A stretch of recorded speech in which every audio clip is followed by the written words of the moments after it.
किष्किंधा कांड दोहा नंबर 23। चले सरल मन खोजत सरिता सरगिरि को राम काज लय लीन पद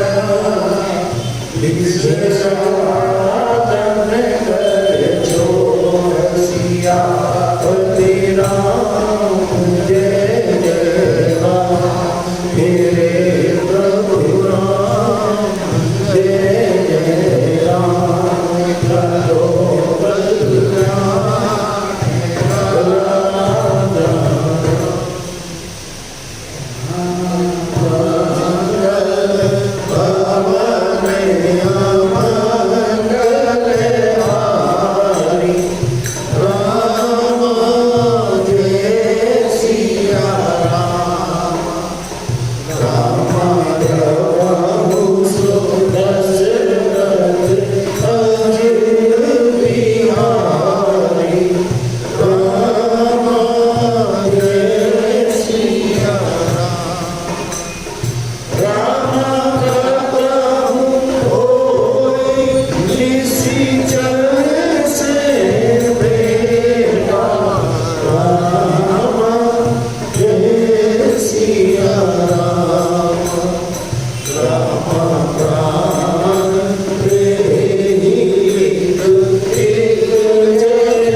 मंदिर रुचिर किनारे का प्रभुंज सियापति राम जय जय राम मेरे प्रभु राम जय जय राम करो कल्याण चले सकल बन भोजन सरिता सरल मेरी हो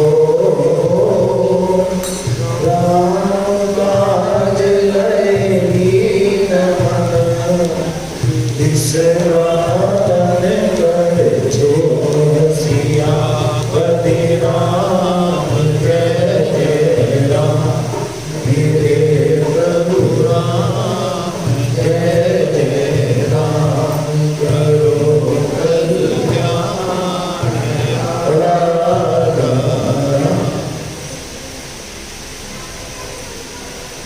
परम आदरणीय संतोष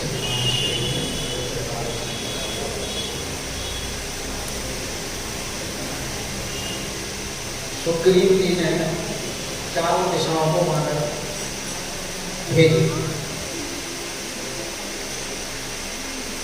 और अंत में दक्षिण दिशा की तरफ मानव को आदेश किया, जिसमें बड़े बड़े सुभट भेजे, क्योंकि दक्षिण दिशा में ही जानकी जी के मिलने की संभावना।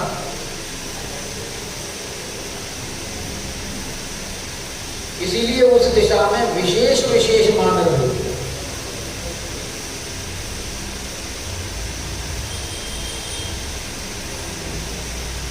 और उन मानवों को आदेश भी विशेष दिए गए।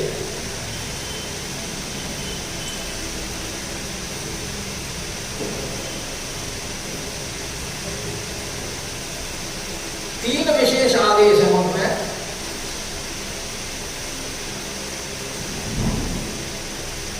तजी माया से ये परलोका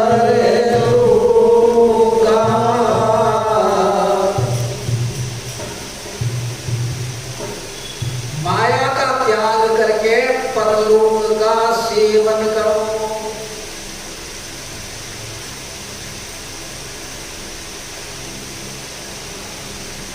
माया के वशीभूत होने से आवागमन में पड़ना पड़ता है।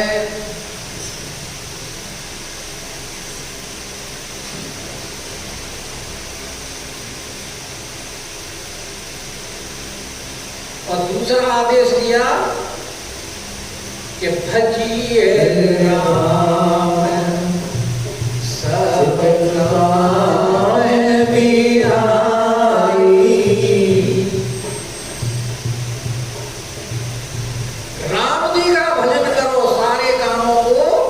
छोड़ दीजिए।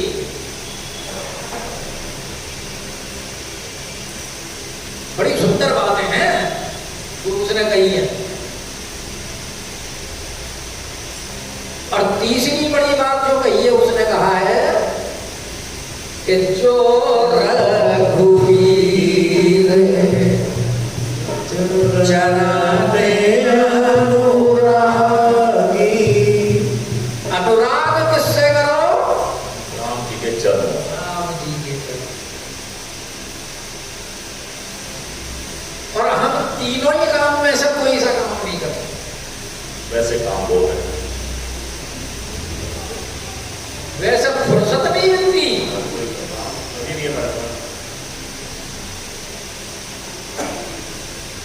माया का त्याग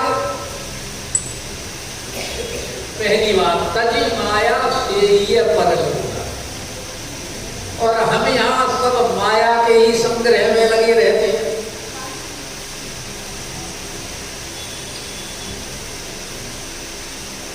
उस माया के ही लगे के चक्कर में हमें चाहे अपनों से ही बैर करना पड़े, अपनों से दूर होना पड़े। दूर हो जाए तो भी कोई बात नहीं, शत्रुता हो जाती है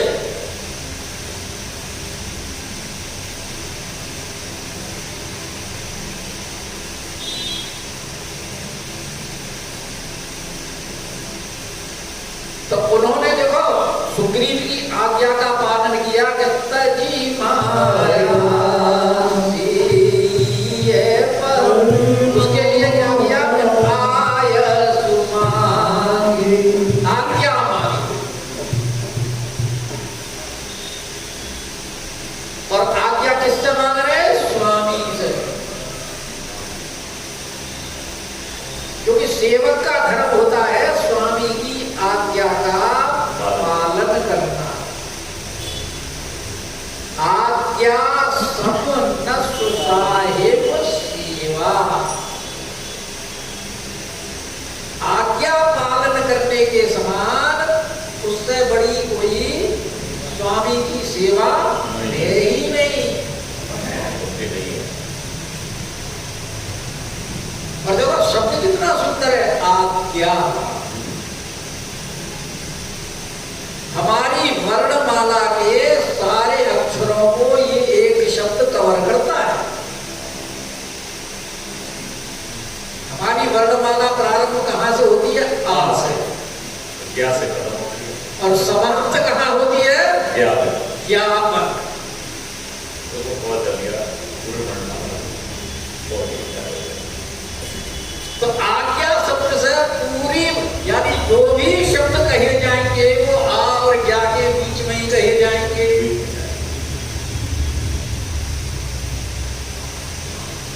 इसीलिए कहा है कि आज्ञा सम न सुसाहेब सेवा।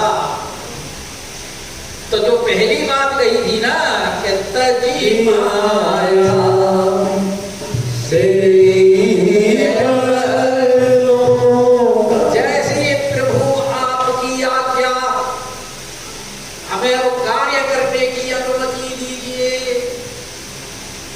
आपका आशीर्वाद होगा तो उस आशीर्वाद के बल से हमको सफलता है।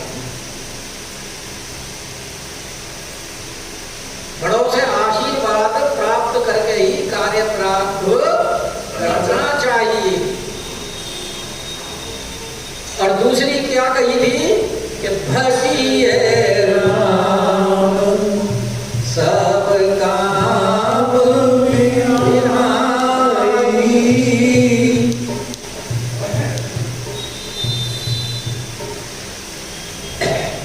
तो उसके बाद में उन्होंने क्या किया कि चले हर शिशु रत रघुराई। सुग्रीव जी कह रहे भजिए राम, राम का भजन करो। और भजन और स्मरण एक ही बात है। यानी संसार में तो कुछ भी करते रहो लेकिन भगवान का स्मरण चिंतन नहीं छूटना चाहिए। सब समय प्रभु का ही ध्यान रहे। इसीलिए वो भी जब चले हैं तो स्मरण किसका कर रहे हैं?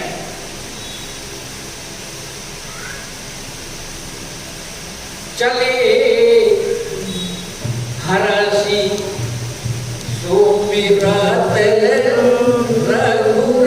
राघवेंद्र सरकार का स्मरण कर रहे हैं।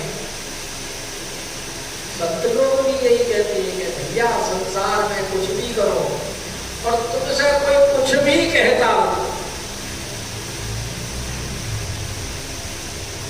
लेकिन भगवान के भजन को ध्यान करो।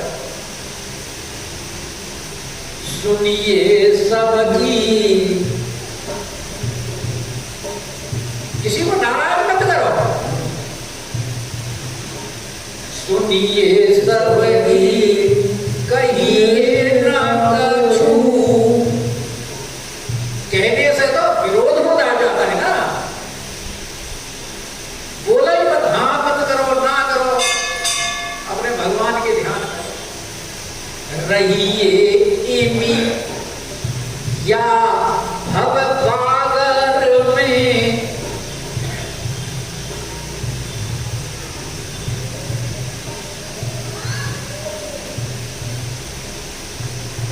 और जो हमारे कार्यक्रम है दिनचर्या जो बनाई हुई है, करिए व्रत नेम सच्चाई लिए, यही सौंदर्य भव सागर में, और मिलिए सब सो दुर्भाव बिना, किसी से वैर भाव नहीं, मिलिए सब सो दुर्भाव बिना, रहिए सत्संग उजागर में। संतों की संगत में रहिए। ये हमारे ग्रंथ भी ये संतों की वाणी है, और कुछ नहीं मिले तो ग्रंथों का अनुशीलन करिए, और गृह कार्य समझ के, अपने कार्य को समझ के मत करो घर के कार्य। अब घर में सुबह उठ करके झाड़ू लगाते हैं तो ये मत समझो कि हम अपने घर में झाड़ू लगा रहे हैं। किसका घर है? ठाकुर जी का घर है। भोजन बनाना है तो अपने परिवार के लिए नहीं बनाना। हमारे ठाकुर जी को कौन कौन सी चीज प्रिय है? आज हम अपने ठाकुर जी को ये वस्तु बना करके खिलाएंगे तो अपने परिवार के लिए, अपने लिए मत बनाइए। इसके लिए बनाओ ठाकुर जी के लिए। हर काम के अंदर ठाकुर जी का स्मरण करिए। मिलिए सब सो दुर्भाव बिना, रहिए सत्संग उजागर में। इसीलिए रसखान जी कहते हैं कि रसखान गोविंद को यो भजिए। कैसे भजन करें गोविंद का? जिनी नागर को मन गागर में। और यहां इनकी भी यही स्थिति है कि चले हरस सुमियो मेरा रघुराई। और तो दोहा में भी यही बात कही गई है कि राम का जो लयलीन मन। मन किसमें लयलीन है? राम जी के काज में। और हमारा मन कहां लयलीन होता है? संसार के कार्य में, अपने स्वार्थ के कार्य में, अपने सुख के लिए।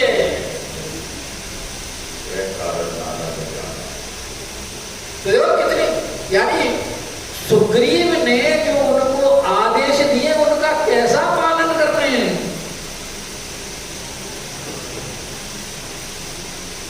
और तीसरा कहा कि जो रघुवीर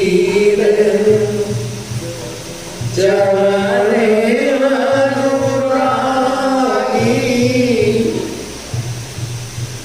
तो उन्होंने भी तीसरा आदेश का तुरंत पालन किया है। चरण सिरुनाय सुमाति, चरण सिरुनाई चले हरस सुमिरत रघुराई। अब सबको सुग्रीव जी आदेश दे रहे थे जाने के लिए। जहां जहां लोग खड़े थे सबने सुग्रीव का आदेश सुना, चल दिए। हनुमान जी के ऊपर सुग्रीव को बड़ा विश्वास। तो हनुमान जी से सुग्रीव वार्तालाप कर रहे थे। देखो आपकी गति सर्वत्र है।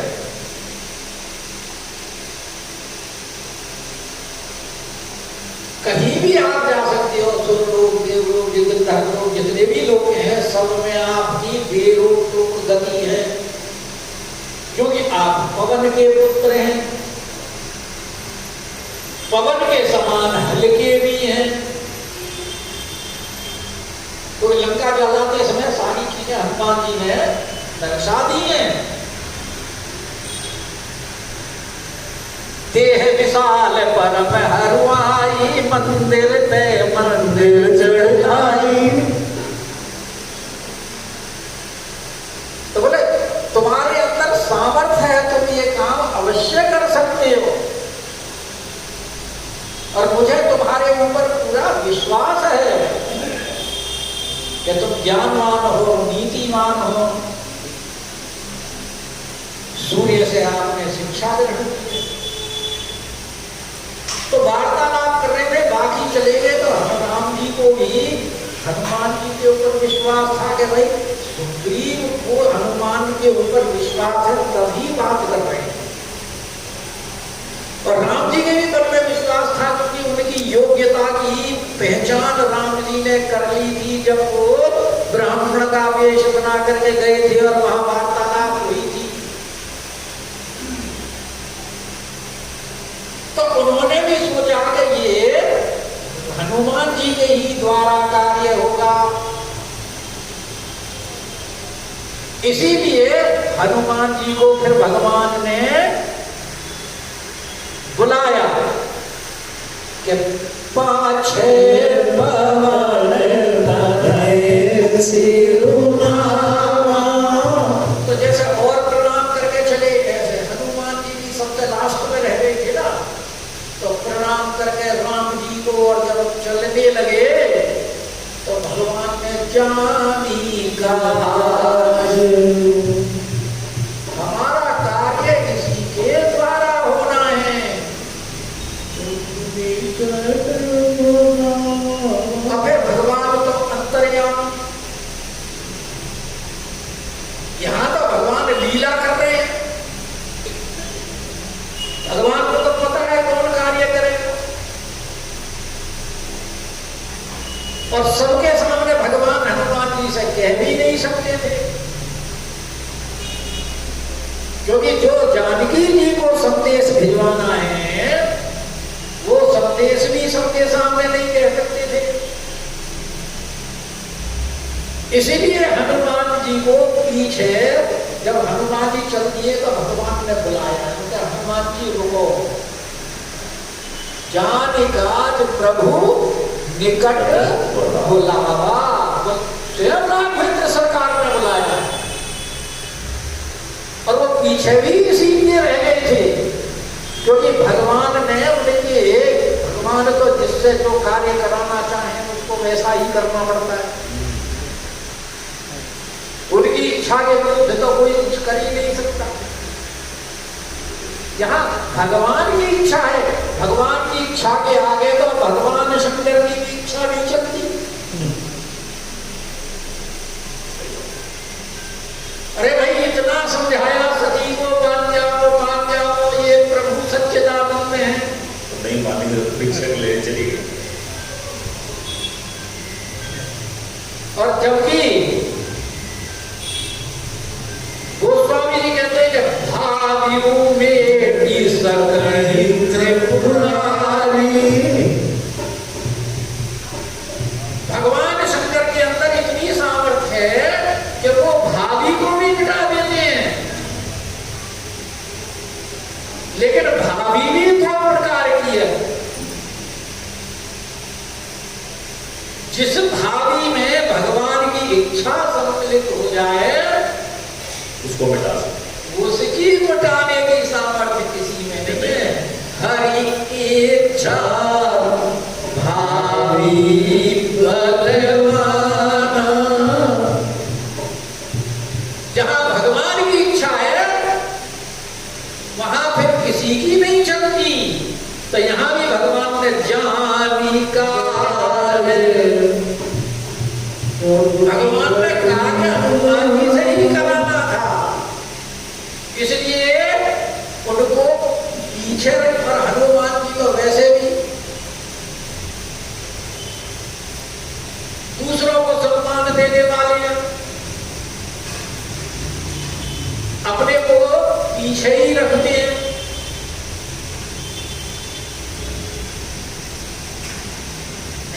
क्योंकि संतों का आचरण ही ऐसा होता है,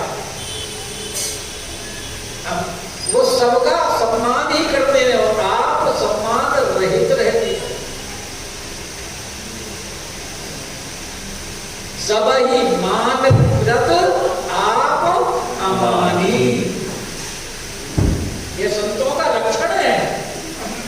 तो यहां हनुमान जी भी इसीलिए पीछे रह गए और इसीलिए सुखसारण ने कहा कि भैया सबसे कमजोर उस सेना में एक ही है,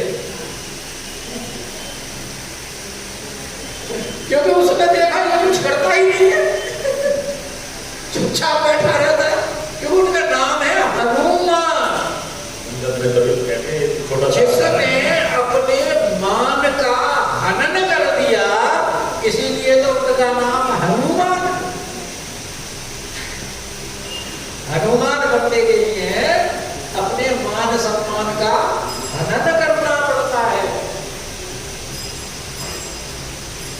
और फिर भगवान ने मुद्रिका देनी थी तो सबके सामने कैसे देते, संदेश देना था वो सबके सामने कैसे देते, वो भी कान में देना था। इसलिए जानी काज प्रभु निकट बुलावा, और फिर बुला करके भगवान ने जब उनके सिर के ऊपर हाथ फेरा, मुद्रिका दी और उनको जानकी जी को जो जो संदेश देना है बहु प्रकार सीता ही समझाए। वो सुंदरकांड में 2 हाथ 14 से लेकर 16 तक जो सारा संदेश दिया है हनुमान जी ने कि मैं अब आपको राम जी का संदेश सुना रहा हूं। सुनो जननी धरी धीर, और वो संदेश जो सुनाया है वो राम जी ने यहां हनुमान जी को बताया है।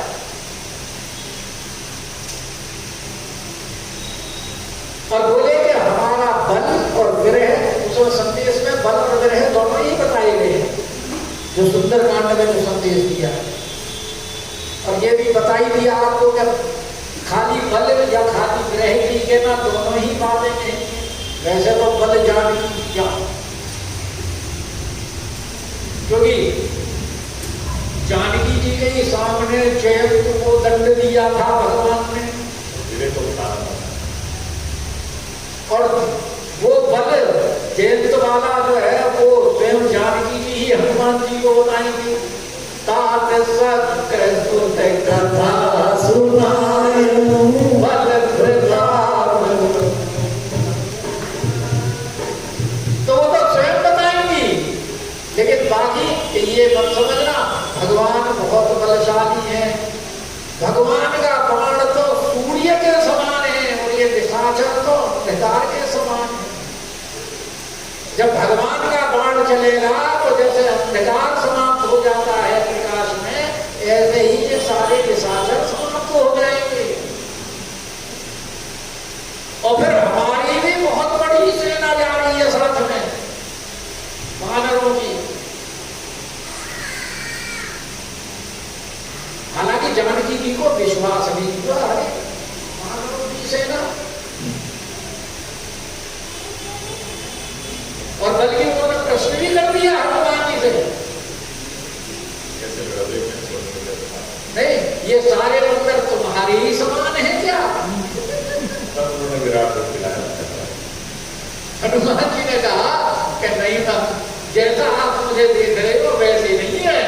और तब हनुमान जी ने कनक भूधराकार शरीर समर भयंकर विपद वीर सीता मन भरोस तब भयो पुनिल गुरु। तो बहु प्रकार कही बल विरह देगी तुम आयो। जानकी जी का समाचार लेकर के तुरंत आ जाना।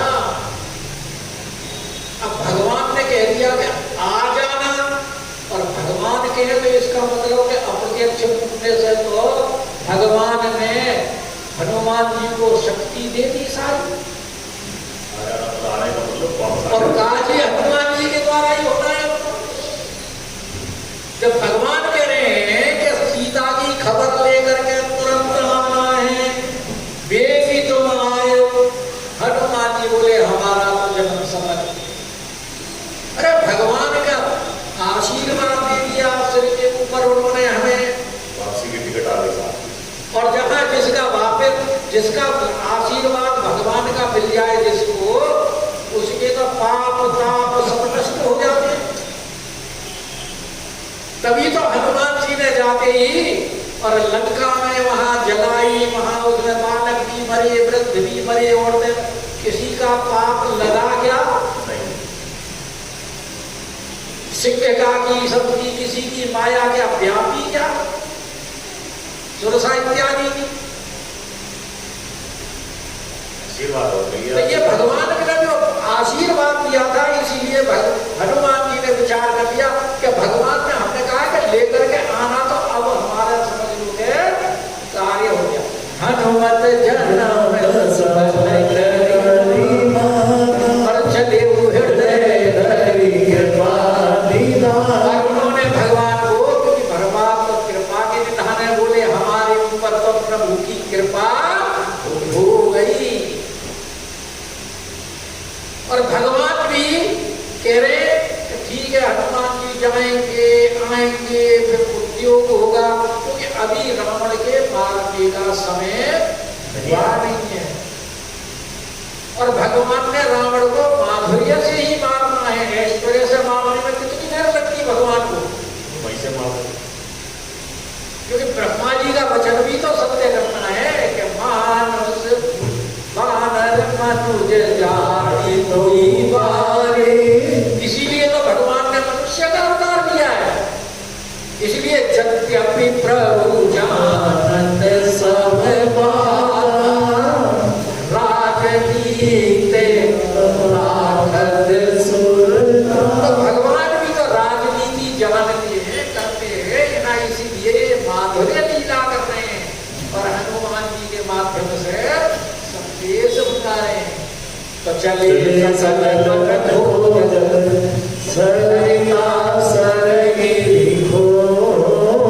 अब हनुमान जी और अंगद और जामवंत और तार और नल और वीर सारे जितने थे चल पड़े।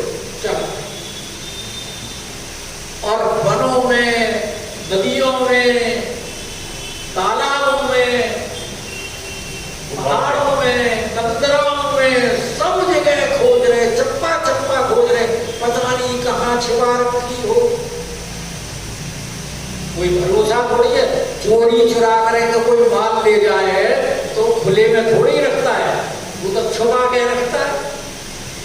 और रावण चोरी करके ले गया है तो खुले में थोड़ी रखेगा।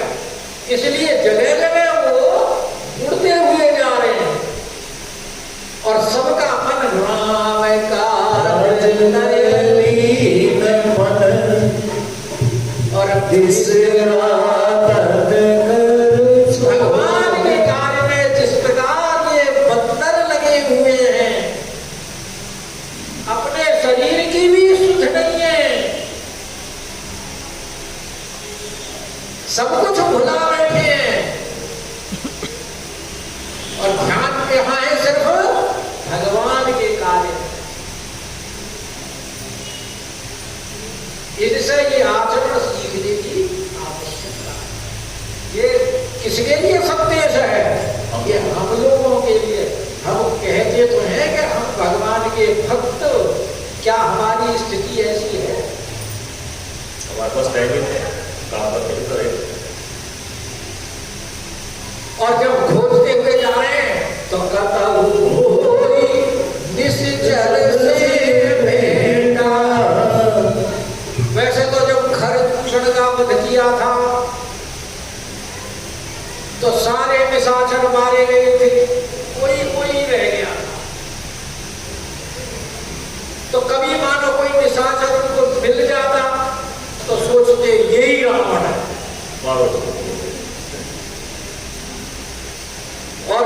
एक थप्पड़ में उसका राम नाम सत्य रहता था।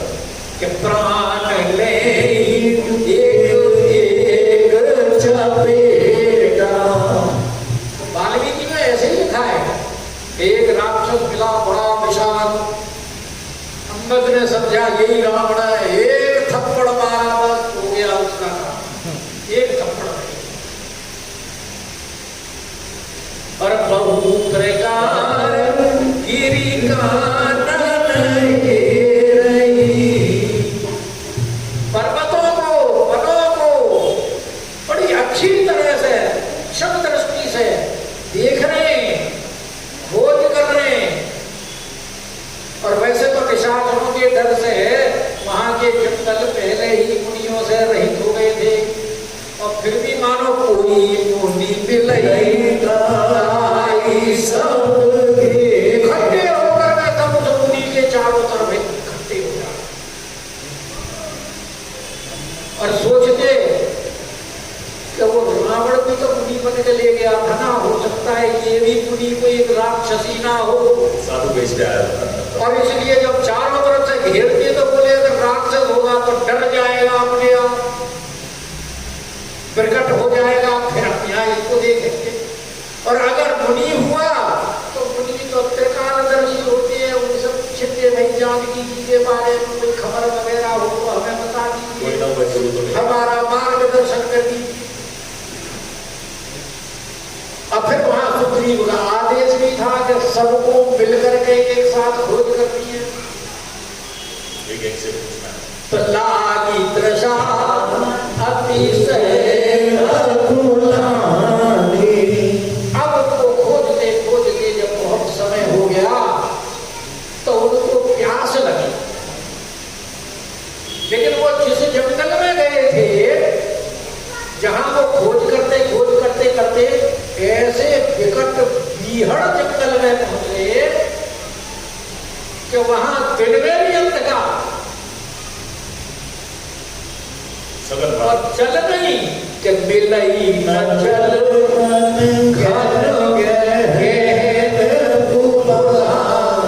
रास्ता तक भूल गए, दिशा तक भूल गए, चारों तरफ अंधकार, कहां कुछ दिखाई नहीं, क्योंकि वो कंडू ऋषि से शापित वन था। तो कंडू ऋषि थे, उनका एक 10 वर्ष का पुत्र किसी कारणवश मर गया और उनको क्रोध आया, उन्होंने कहा इस वन को ही मैं शापित कर देता। तो उस वन को उन्होंने शापित कर दिया था, इसलिए वहां रहता भी कोई नहीं।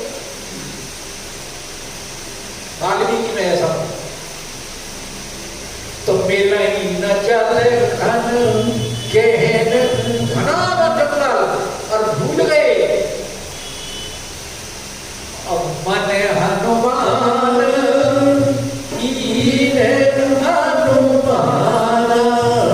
हनुमान जी तो भगवान के विशेष कृपा प्राप्त है।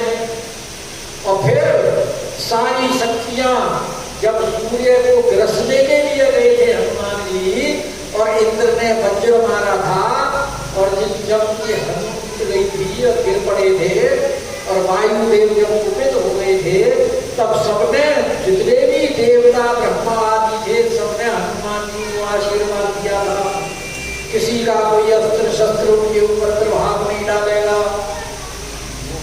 तो वहां सिर्फ हनुमान जी को प्यास नहीं लगी, बाकी सब विघ्न हो गए। तो हनुमान जी ने अनुमान किया कि मरण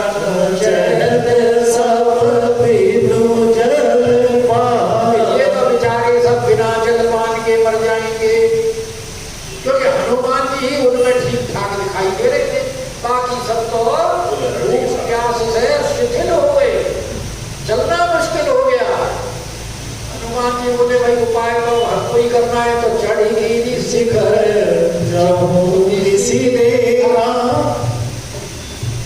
क्योंकि आसपास के जंगल में तो पेड़ों पे भी चढ़ने से कुछ दिखाई नहीं देता था, इसलिए पर्वत की चोटी पर चढ़ गए हनुमान जी। और जब चारों तरफ देखा तो उन्हें एक विवर दिखाई कि भूमि विवर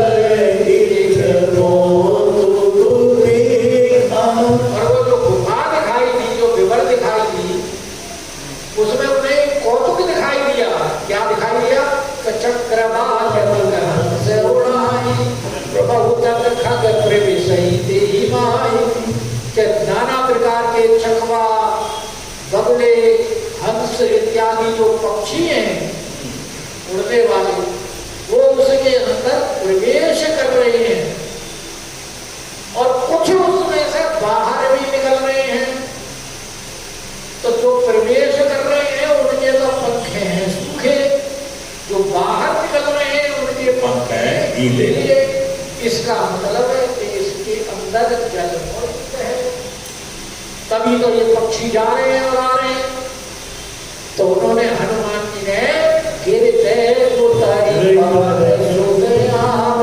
पर्वत से नीचे उतरे और सबको फिर बोले कि भाई ऐसे ऐसे महाविवर है, चुनो, हमको संभावना है उसमें जल होगा। सब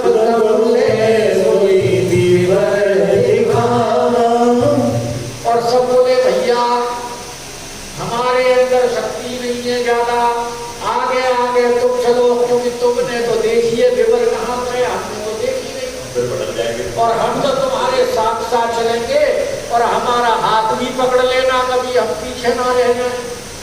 शक्ति खत्म होगी तो आगे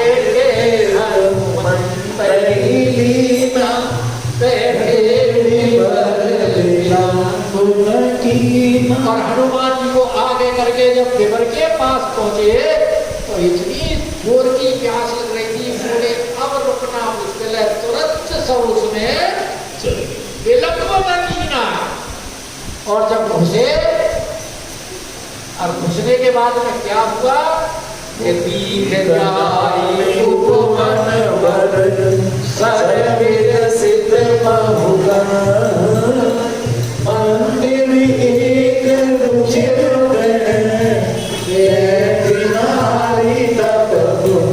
सिया